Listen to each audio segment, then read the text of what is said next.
السلام علیکم ورحمۃ اللہ وبرکاتہ۔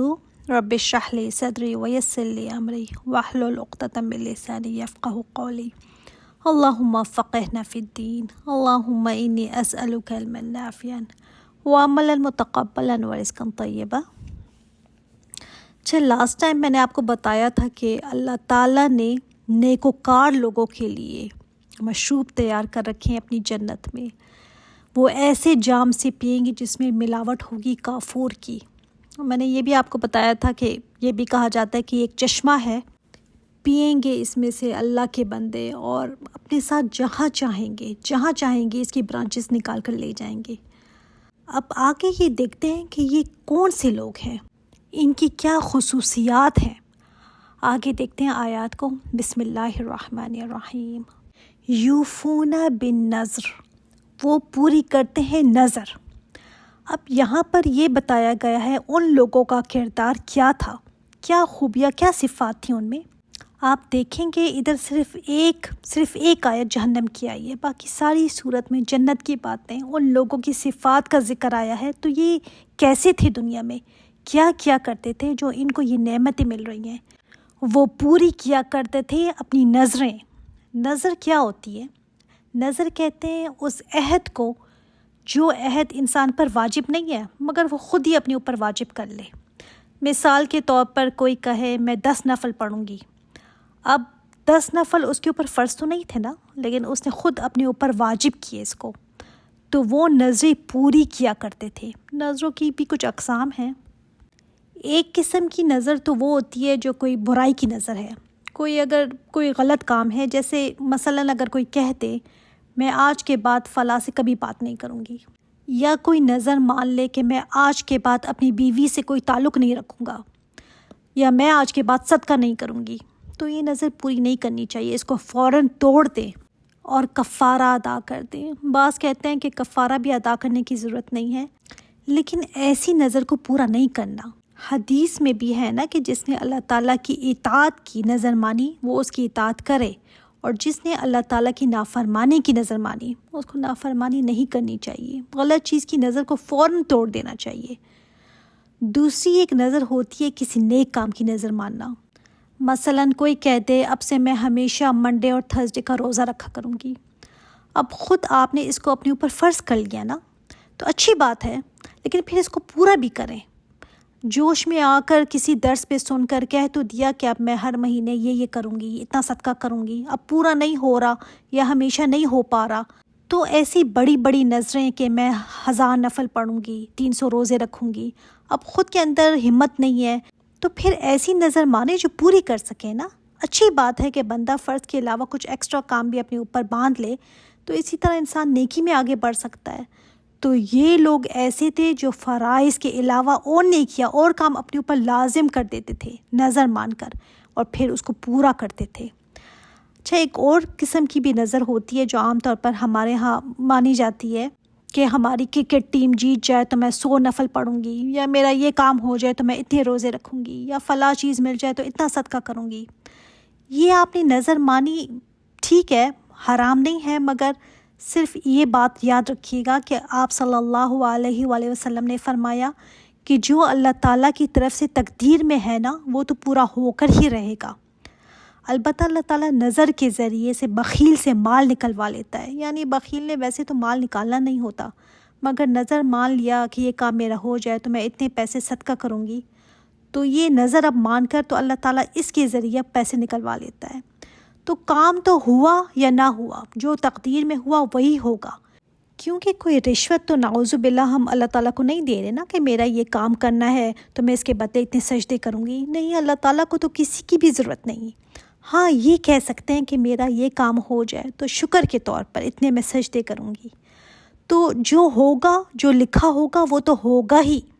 اس لیے علماء کہتے ہیں نا کہ چاہے کام آپ کا ہو یا نہ ہو، آپ نے جو مانا ہوا ہے وہ کر لیں۔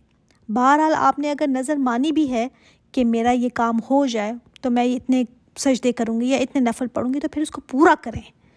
کسی وجہ سے اگر نہ کر سکیں، صحت نہیں رہی یا وسائل نہیں رہی یا کوئی اور مجبوری ہے تو کہ نہیں پورا کر سکتے اگر اس کو، تو پھر جو قسم کا کفارہ ہے نا وہ ادا کر دیں، وہی نظر کا کفارہ ہے۔ وَيَخَافُونَ يَوْمًا كَانَ شَرُّهُ مُسْتَطِيرًا، اور وہ ڈرتے ہیں اس دن سے جس کا شر پھیل جانے والا ہے۔ اپنی نظریں بھی پوری کرتے ہیں اور ان کو حساب کتاب کا اتنا خوف ہے، اللہ تعالیٰ کے سامنے کھڑے ہونے کا ایسا ان کو ڈر ہے کہ ان کو پتہ ہے نا کہ وہ ایسا دن ہے جس کا شر پھیل جانے والا ہے، بہت سخت دن ہے وہ۔ اور اس کے شر پھیل جانے کا مطلب کیا ہے کہ اس دن آسمانوں میں بھی اس کا شر پھیلے گا، آسمان پھٹ جائیں گے، تارے جھڑیں گے، چاند سورج بے نور ہو جائیں گے، فرشتوں پر خوف طاری ہو جائے گا، زمین پر بھی شر پھیلے گا، پہاڑ اڑنے لگیں گے، پانی میں آگ لگ جائے گی، ہر عمارت ٹوٹ پھوٹ کر ریزہ ریزہ ہو جائے گی، کوئی چیز باقی نہیں رہے گی، اس کا شر تو ہر طرف پھیلے گا۔ تو وہ ڈرتے ہیں اس دن سے۔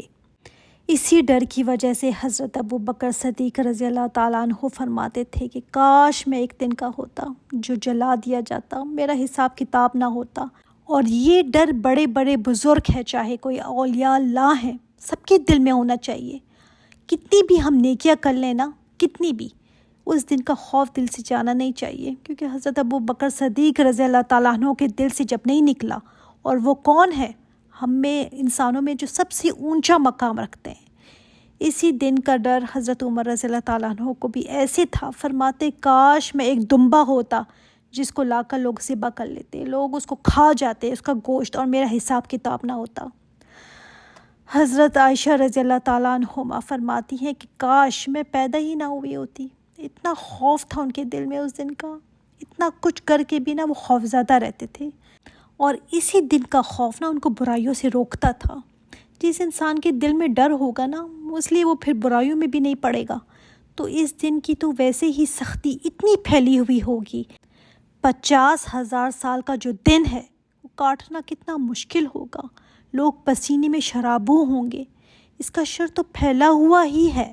واقعی میں وہ دن اس قابل ہے کہ اس سے ڈرا جائے۔ دیکھیے اللہ تعالیٰ یہ ان کی کوالٹی بتا رہے ہیں، اچھی بات ہے ڈرنا۔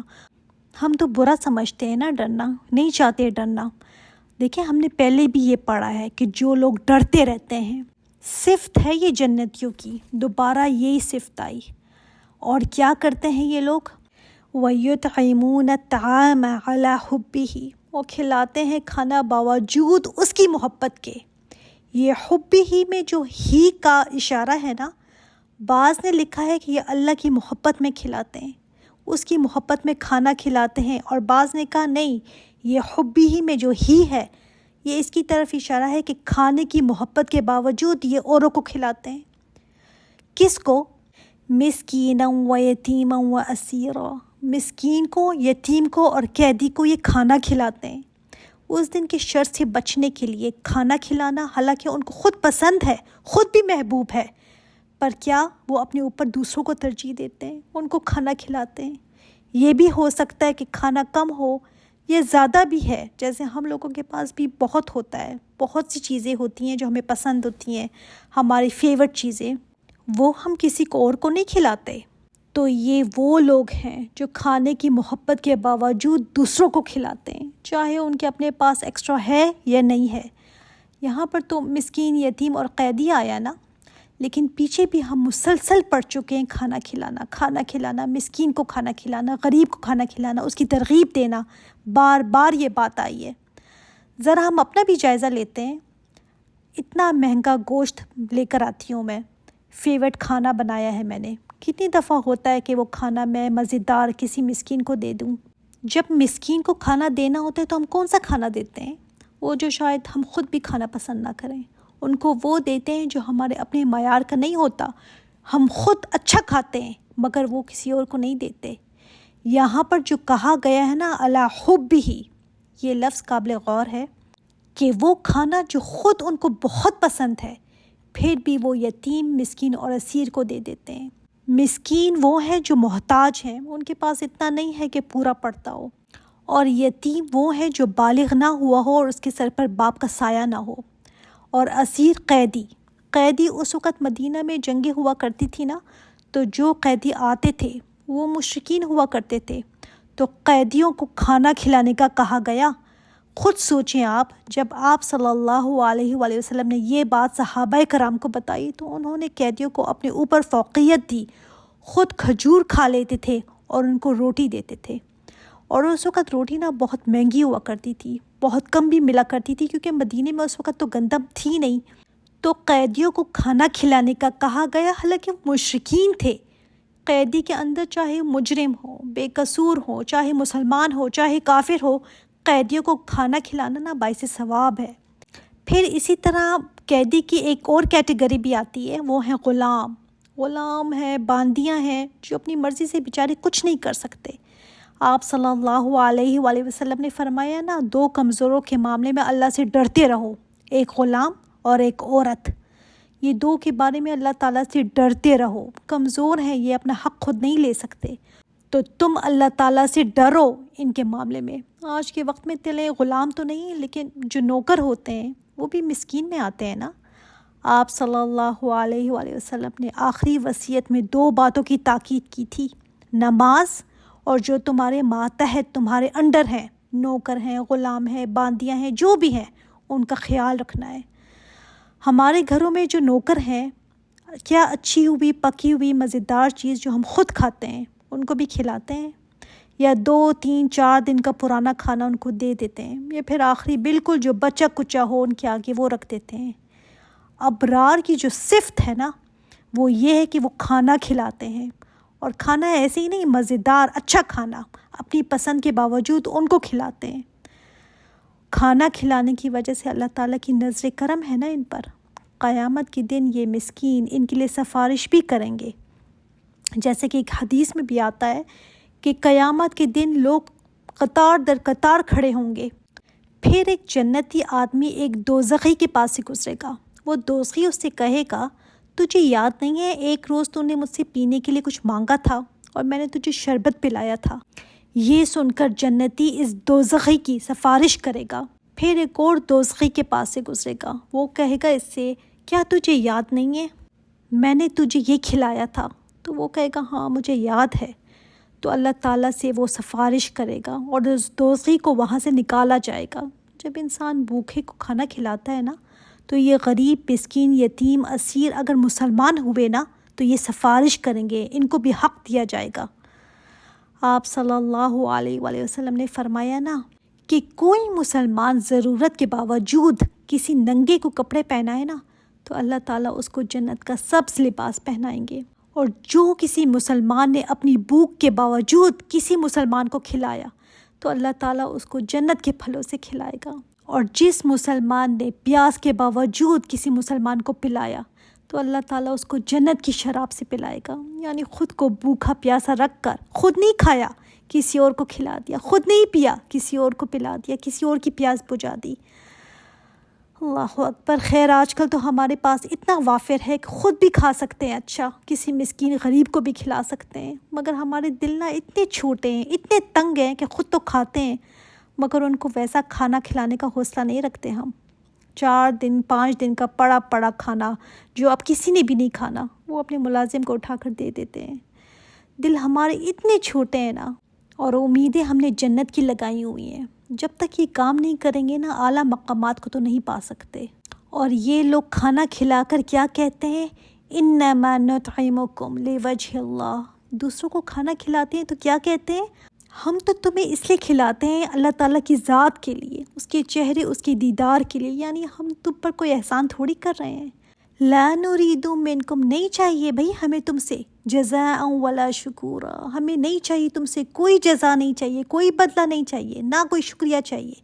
ہم نہیں چاہتے کہ تم ہمارا احسان مانو، ہم تمہیں اس لیے تھوڑی کھلاتے ہیں، شکریہ بھی نہیں چاہتے، ہم تو صرف اللہ تعالیٰ کے لیے کھلا رہے ہیں۔ اس وجہ سے ایک صحابی نا لوگوں کو کھجوریں کھلاتے تھے اور کیا کہتے تھے، کھاؤ کھاؤ، جو کھائے گا نا اس کے بدلے میں اس کو 1 درہم ملے گا، جتنا زیادہ کھاؤ گے اتنے زیادہ درہم ملیں گے۔ یعنی اتنے دل سے وہ کھلاتے تھے کہ کھاؤ کھاؤ، کھانے کو اتنا زیادہ پسند کیا گیا ہے۔ تو یہ کیا کہہ رہے ہیں کہ اللہ تعالیٰ کی خوشنودی، اس کی رضا، اس کے دیدار کے لیے ہم تمہیں کھلاتے ہیں۔ اچھا دیکھیں، سوچ کا فرق ہے نا، سوچ کے فرق سے انسان کا کس طرح ایٹیٹیوڈ بدل جاتا ہے۔ ایک وہ ہے جو کہتا ہے میں نے اتنا کھلایا ہے، اتنا دیا ہے، اب میرا شکر گزار بھی بنے نا، میرا احسان مانے، چاہیے کہ میں اس کو اتنا کھلاتی پلاتی ہوں، میری تعریف تھوڑی ہو جائے، یا کل کو میں اس کو کوئی کام کہوں تو مجھے یہ نہ کر سکے۔ اور دوسری طرف کیا ہے کہ شکریہ بھی نہیں چاہیے، بلکہ میں تو آپ کی شکر گزار ہوں کہ مجھے آپ کی وجہ سے یہ نیکی کرنے کا موقع ملا، کیونکہ جس کے لیے کھلا رہے ہیں نا اس نے تو دیکھ لیا ہے۔ حضرت عائشہ رضی اللہ تعالیٰ عنہما جب کھلاتی تھی نا کسی کو تو بھیجتی تھی کھانا کسی کے ہاتھ، تو کہتی ہیں کہ دیکھنا وہ کیا کہتا ہے۔ تو جب قاصد دیکھ کر واپس آ کر بتاتا نا کہ اس آدمی نے یہ کہا ہے، تو پھر وہ جو دعا دی ہوتی تھی نا اس نے جس کو کھلایا ہوا ہوتا تھا، تو وہی دعا یہ بھی دیا کرتی تھی، واپس اس کو لوٹا دیتی تھی۔ کیوں؟ کہ میں نے یہ بھی نہیں لینا، میں نہیں چاہتی کہ میں دعا کے طور پر جزا لوں کسی سے، اتنا بھی نہیں چاہتی تھی، بالکل بے لوث ہو کر، دعا بھی نہیں چاہیے، جیسے اس نے دی نا ویسے ہی واپس لوٹا دی، کیونکہ میں اپنا سارا اجر کس سے چاہتی ہوں؟ اللہ تعالیٰ سے۔ دعا تک کا لالچ نہیں کرتے تھے وہ، اسی سے اندازہ کریں نا کہ ان کو کسی قسم کا بھی کوئی بدلہ نہیں چاہیے ہوتا تھا۔ انہوں نے نا اپنا اجر آخرت میں رکھا ہوا تھا۔ کبھی کسی مسکین کو کھلا کر بندہ سوچتا ہے نا اب میں اس کو اتنا کھلا رہی ہوں، اتنا کر رہی ہوں، تو میرے سامنے بس یہ سر نہ اٹھا سکے، یا کل کو میں اس کو کوئی کام کہوں تو یہ کیسے نہیں کرے گا، کیسے منع کرے گا۔ تو اگر یہ سوچ ہوئی نا آپ کی، تو آپ کا صدقہ تو ضائع ہو گیا، آپ کی نیکی ضائع ہو گئی۔ اس لیے کچھ بدلہ بھی، کچھ بھی نہیں چاہیے، شکریہ بھی نہیں، کچھ بھی نہیں چاہیے۔ اور کیا کہتے ہیں یہ اِنَّا نَخَافُ مِن رَبِّنَا يَوْمًا عَبُوسًا قَمْطَرِيرًا، کہ بے شک ہم تو ڈرتے ہیں اپنے رب سے، اس دن جو ہوگا نا چہرہ بگاڑ دینے والا، بہت لمبا دن۔ ہم تمہیں اس لیے کھلاتے ہیں کہ ہم تو ڈرتے ہیں اس دن سے جو تیوری چڑھائے ہوئے ہوگا، بہت لمبا دن۔ اب تیوری دن تو نہیں چڑھاتے نا، انسان چڑھاتے ہیں، مگر اس دن کی سختی اتنی زیادہ ہوگی، اتنا ہولناک وہ دن ہوگا کہ انسانوں کی حالت غیر ہو جائے گی، انسانوں کی حالت بگڑ جائے گی۔ اس لیے کہا گیا کہ وہ دن شدید تیوری چڑھائے ہوئے ہوگا۔ تو کہتے ہیں ہم اس دن سے ڈرتے ہیں جو منہ بسورے ہوئے، اتنا طویل وہ دن ہے۔ ہم تو اس دن کی سختی سے بچنے کے لیے تمہیں کھلاتے ہیں، اپنی جان بچانے کے لیے تمہیں کھلا رہے ہیں، تمہاری وجہ سے اللہ تعالیٰ ہم پر کچھ کرم کر دے۔ دیکھ لیں جو مسکینوں غریبوں پر رحم کھاتا ہے نا، ان کو کھلاتا ہے، تو اللہ تعالیٰ اس دن کی مصیبت ان سے ٹال دے گا۔ پھر اللہ تعالیٰ نے آگے فرمایا نا فَوَقَاهُمُ اللَّهُ شَرَّ ذَلِكَ الْيَوْمِ، بس بچا لے گا اللہ ان کو اس دن کی تکلیف سے۔ یہ مسکین، یتیم، قیدی آپ سمجھ لیں ایک بینک ہے، آپ جو ان پر خرچ کریں گے نا سمجھ لیں وہ جمع ہو گیا آگے، کہیں نہیں گیا، وہ جمع ہو گیا ہے آگے۔ اس کے بدلے میں اللہ تعالیٰ اس دن ایسا بدلہ دے گا کہ انسان خوش ہو جائے گا۔ اور یہ انویسٹمنٹ کا چانس نا اس وقت تک ہے جب تک زندگی ہے، 24/7 یہ بینک کھلا ہوا ہے، جتنا مرضی جب مرضی انویسٹ کر لیں۔ اللہ تعالیٰ نے فرمایا نا ہم ان کو اس دن کی، اس کی سختی سے بچا لیں گے۔ اللہ تعالیٰ نے تو دیکھیں اپنا فیصلہ سنا دیا، جو چاہتا ہے نا اس دن کی تکلیف سے بچنا وہ ایسے لوگوں پر خرچ کرے۔ وَلَقَاهُمْ نَضْرَةً وَسُرُورًا، اور عطا کرے گا ان کو تازگی اور خوشی۔ اس دن ان کے چہرے پر تازگی، رونق ہوگی، خوشی ہوگی۔ باقی چہرے جہاں مرجھائے ہوئے ہوں گے، سیاہی چھائی ہوگی، یہ چہرے کیسے ہوں گے؟ چمک رہے ہوں گے، ہنستے ہوئے ہوں گے، کیونکہ دنیا میں کسی مسکین کے چہرے پر یہ مسکراہٹ لائے تھے نا۔ وَجَزَاهُمْ بِمَا صَبَرُوا جَنَّةٍ وَحَرِيرًا، اور یہ جزا ہے بوجہ ان کے صبر کے، وہ جنت ان کو ان کے صبر کی وجہ سے ملے گی، ریشمی لباس کی شکل میں ملے گی۔ جو صبر انہوں نے دنیا میں کیا نا، کس بات پر صبر کیا انہوں نے؟ کسی کو دنیا میں دیکھیں کھلانے کے لیے نا صبر کرنا پڑتا ہے، اپنی ہوس، اپنی خواہش جو کبھی نہ ختم ہونے والی ہو، تو کسی کو کھلانے کے لیے اپنی خواہش کو پیچھے کرنا پڑتا ہے نا، تبھی جو مال ہم اسپینڈ کرتے ہیں غریبوں مسکینوں پر، تو اپنی خواہش کو ہم پیچھے کریں گے تو کسی اور پر خرچ کر سکیں گے نا، تو اس کے لیے صبر چاہیے، جس کا بدلہ کیا ہے؟ جنت اور ریشمی لباس۔ پھر چاہے کوئی مصیبت ان پر آتی تھی، کوئی خواہشات سر اٹھاتی تھی، اللہ تعالیٰ کی نافرمانی کی کوئی بات آتی تھی، ان سب پر بھی صبر کرتے تھے۔ صبر کا بدلہ ہی تو جنت ہے نا، صبر کے بغیر تو کوئی نیکی کر بھی نہیں سکتا، ہو ہی نہیں سکتی کوئی نیکی، صبر چاہیے۔ تو اس کا بدلہ پھر کیا ہے؟ جنت اور ریشمی لباس کی شکل میں ملے گا۔ دیکھیں ہمیں جو یہ کھانا پینا، جو یہ آسائشیں ملی ہوئی ہیں نا، ان کا حساب کتاب ہے، سخت حساب کتاب ہے۔ خاص طور پر جو کسی پر خرچ نہیں کرتا نا، کسی کو نہیں کھلاتا، اس کے لیے تو بہت ہی مشکل ہے۔ تو جو کھلانے والے تھے نا، جو لوگوں پر خرچ کیا کرتے تھے، ان کی حالت کیا تھی آپ دیکھیں۔ حضرت عبد الرحمن بن عوف، ان کے بارے میں آپ صلی اللہ علیہ وآلہ وسلم نے فرمایا کہ میرے ساتھیوں میں تم بہت دیر سے میرے پاس پہنچو گے، مجھے تو ڈر ہو گیا تھا تمہارے متعلق کہ کہیں تم ہلاک تو نہیں ہو گئے، اور تم پسینہ پسینہ ہو رہے تھے جب تم میرے پاس پہنچے۔ تو میں نے تم سے پوچھا، یعنی آپ صلی اللہ علیہ وآلہ وسلم اپنے ساتھیوں کو بتا رہے تھے کہ میں نے تم لوگوں کے مرتبوں کو دیکھا ہے اور کس کس کو کہاں کہاں دیکھا ہے۔ تو فرمایا حضرت عبد الرحمن بن عوف سے کہ میں نے تمہیں دیکھا اور تم سے پوچھا کہ کیا بات ہے، تم کیوں دیر سے پہنچے، کہاں دیر لگی تم کو؟ تو تم نے مجھے جواب دیا کہ میں اپنی مال کی کثرت کی وجہ سے حساب کتاب میں مبتلا رہا، مجھ سے اس کا حساب ہو رہا تھا کہ کہاں سے مال کمایا اور کہاں خرچ کیا۔ تو عبد الرحمن بن عوف نے جب یہ سنا تو رونے لگے، عرض کیا یا رسول اللہ، رات ہی مصر سے میرے پاس تجارت سے 100 اونٹ آئے ہیں، یہ مدینہ کے فقراء اور یتیموں پر صدقہ ہیں، شاید اسی وجہ سے اللہ تعالیٰ مجھے اس دن کے حساب سے کمی فرماتے۔ اتنا وہ ڈرا کرتے تھے، وہ کہتے تھے اِنَّا نَخَافُ مِن رَبِّنَا يَوْمًا عَبُوسًا قَمْطَرِيرًا۔ ان کو یہ ڈر ہوتا تھا کہ اللہ ہم کیسے حساب کتاب دیں گے، اللہ ہم کیسے کھڑے ہوں گے تیرے آگے، اس لیے وہ اسپینڈ کرتے تھے۔ یہ عبد الرحمن بن عوف بہت امیر تھے۔ ایک دفعہ آپ صلی اللہ علیہ وآلہ وسلم نے فرمایا نا، عبد الرحمن تم میری امت کے غنی لوگوں میں سے ہو، آخرت میں گھسٹ گھسٹ کر جاؤ گے، یعنی کھڑے ہو کر نہیں جا سکو گے، تو اللہ تعالیٰ کو قرض دیا کرو تاکہ تمہارے پاؤں کھلیں۔ تو حضرت عبد الرحمن بن عوف نے پوچھا یا رسول اللہ کیا چیز قرض دوں؟ آپ صلی اللہ علیہ وآلہ وسلم نے فرمایا اپنا سارا مال۔ یہ سن کر فوراً وہ اٹھ کھڑے ہوئے تاکہ اپنا سارا مال اللہ تعالیٰ کے لیے حاضر کر دیں۔ آپ صلی اللہ علیہ وآلہ وسلم نے ان کے پیچھے پھر قاصد بھیج کر ان کو بلوایا، ارشاد فرمایا کہ میرے پاس ابھی ابھی جبرائیل علیہ السلام آئے ہیں، انہوں نے یہ پیغام دیا ہے کہ عبد الرحمن کو کہہ دیں کہ مہمان نوازی کیا کریں، غریبوں کو کھانا کھلایا کریں اور سوال کرنے والوں کے سوال کو پورا کریں، اور جو ان کے عیال ہیں ادھر سے صدقے کی شروعات کریں، یہ چیزیں ان کے لیے کافی ہیں۔ تو صحابی رسول ہیں، ان کے لیے بھی آپ صلی اللہ علیہ وسلم نے کیا فرمایا کہ کھلاؤ، مہمان نوازی کرو، سوال کرنے والوں کو سوال کو پورا کرو، اسپینڈ کرو ان پر۔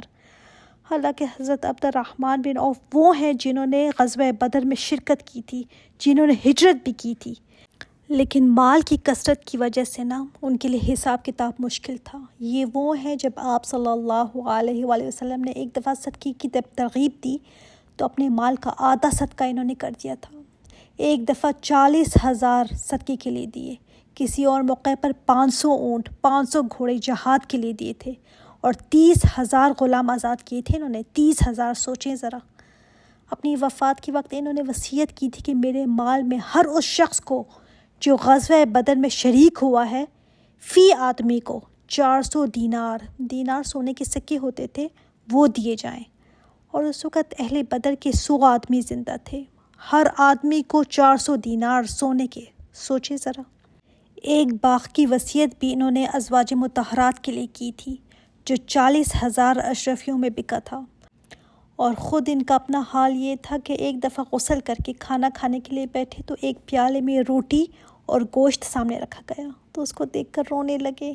کسی نے رونے کی وجہ پوچھی تو فرمانے لگے کہ آپ صلی اللہ علیہ وآلہ وسلم کا وصال اس حالت میں ہوا ہے کہ جو کی روٹی بھی پیٹ بھر کر ان کو نہیں ملتی تھی۔ اتنا خرچ وہ کرتے تھے، پھر بھی ڈرتے رہتے تھے۔ انشاءاللہ تعالیٰ نیکسٹ ٹائم ہم آگے دیکھیں گے جنت کی کچھ اور نعمتوں کو، لیکن جو یاد رکھنے کی بات ہے نا وہ یہ ہے کہ کیا ایسی چیزیں ہیں جس سے ہمیں جنت میں اعلیٰ مقامات مل سکتے ہیں، ان چیزوں پر ہم غور کریں اور اس کو اپنی زندگیوں میں شامل کریں کہ مجھے یہ کام کرنے تاکہ میں جنت کے اعلیٰ مقامات پا سکوں۔ اللہ تعالیٰ ہمیں ان آیات کو سوچنے سمجھنے کی اور عمل کرنے کی توفیق عطا فرمائے، آمین یا رب العالمین۔ سبحانک اللہم و بحمدک، اشہد ان لا الہ الا انت، استغفرک و اتوب الیک۔ السلام علیکم و رحمۃ اللہ وبرکاتہ۔